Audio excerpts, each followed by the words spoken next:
Today I'm going to show you one of the methods we use to digitize our tapes. Over my shoulder here I am digitizing a MiniDV tape. And I'm coming out of the Sony deck using a component signal. The reason why I'm using component is it separates a Luma from the chroma. From there it's going directly into the Teranex Mini, which takes that analog signal, converts it to digital. Coming out of the Blackmagic Teranex, going straight into the Blackmagic HyperDeck.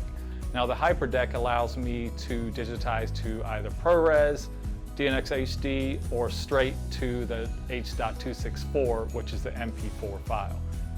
The MP4 file is what gets delivered to the clients, unless they have requested a ProRes. Now the reason you do ProRes is more of an edit-friendly codec.